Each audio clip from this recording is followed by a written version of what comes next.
Thank you. Thank you for coming. One thing we all have in common, everyone here inside this room, is that we all make mistakes. Another thing we all have in common, though, is we tend to overlook the obvious. Inside mistakes, there's a power. I teach and I see it every day. Unfortunately, what I also see is how difficult it is to tap into that power, to confront your mistakes, to see them as they are, and to share them rather than hide them. But I'm not here today to talk to you as a teacher. Instead, I'm here to talk to you as a filmmaker and simply share with you 2 mistakes that I made inside one of my films. In other words, I'm going to start with a story.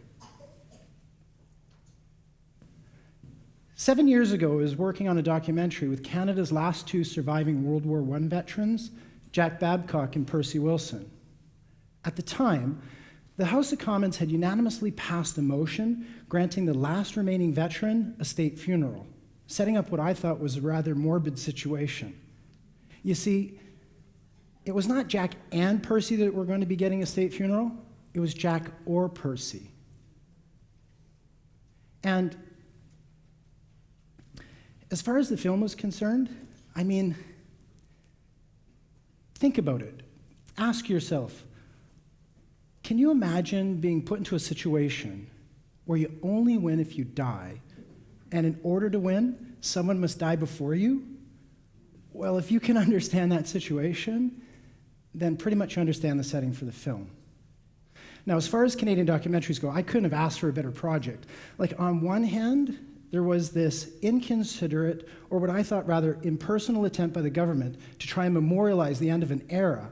While on the other hand, inside of something as private and personal as death, there was this riveting uncertainty as to how the film was going to end on the larger level. You see, Jack didn't want anything to do with the idea of a state funeral, but Percy accepted it. So as far as the ending of the film was concerned, this meant really one of 2 things. Either Canada's last veteran would go out in a blaze of spectacle and fanfare, or would quietly fade. In the spring of 2007, however, I received an email from Sunnybrook Hospital in Toronto, where Percy was living. A ceremony in which Percy was to be presented with a bugle from World War I had been postponed, and the shoot we had set to film was called off. Percy had taken ill, and a few days later, died. I ran across the announcement online. And when I ran across the announcement online, I was stunned. My stomach dropped, my face overheated, and I started to panic. Without Percy, there were no connections to be filmed. There were no tensions between his and Jack's varying positions on a state funeral. Heck, there was no state funeral for that matter. The project was over, and there wasn't a damn thing I could do about it. This is where I made my first mistake. Quickly finishing the story, though, once I had collected myself, I phoned Percy's son and expressed my sorrow for the loss of his father, as well as thanked him for his family's time and trust. I then phoned Jack. Jack was tired and not up to talking, so I spoke with his wife, Dorothy. Jack had just gotten off the phone with Stephen Harper, who had sent him his sympathies, as well as questioning Jack one more time whether or not he was interested in wanting a state funeral. To which Jack at the time, as I'm sure many of you can guess here, or some of you may even know, said no. After talking a bit more with Dorothy, I asked her to pass on my regrets to her husband for having to cancel their project. She said Jack would agree and understand, and I hung up the phone. It wasn't until years later that I understood my second mistake, and that was never talking to Jack again. And on February 18th, 2010, Jack died. In the early years, when I was really down on myself for failing the project, my wife was amazingly supportive, but sobering at the same time. And she said to me, when she was really frustrated one day, "Will, what did you expect, for crying out loud? He was 106 years old." And she was right. I didn't see it coming. I had slipped. I'd slipped in my expectations, and I'd slipped in how I saw things. Going back to my first mistake, there wasn't anything I could do about Percy's death that was the problem.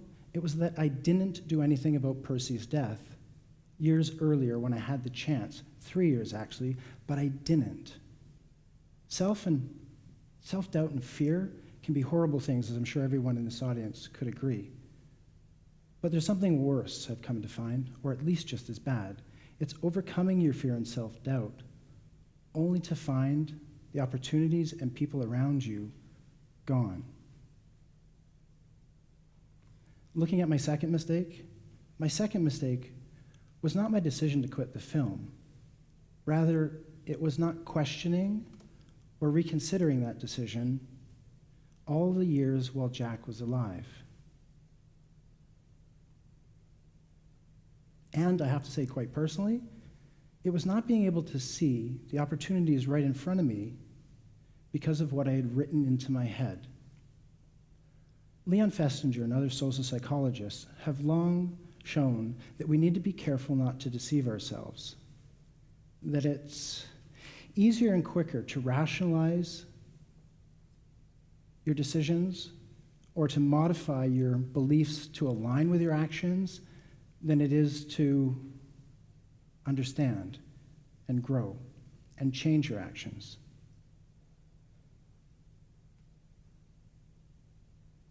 Currently, I'm working on a documentary with a Holocaust survivor, and I find myself often thinking of Percy and Jack these days. She's 82, and I can assure you we're not limiting a possibility or wasting a day. I guess to summarize, and this is probably going to be really hard with all the mistakes that I've made, it does come down to this. The power inside of mistakes is profoundly simple. Inside of each mistake, there's an opportunity to learn and grow. Confront your mistakes. See them for what they truly are. Be brutally honest with yourself, all the while embracing regret as a forward-looking rather than backward-looking emotion. And share your mistakes. If not for you, then for others. And as far as it's concerned, or for what it's worth, out of everything that I've messed up today, and I've gotten this from Percy and Jack, and really, if you take this and nothing else that I've said here today, and not judged all the mistakes that you've seen, I would be incredibly appreciative. For your next mistake, view your next mistake as a documentary rather than a film, or as something to unfold and experience rather than script and control. Thank you.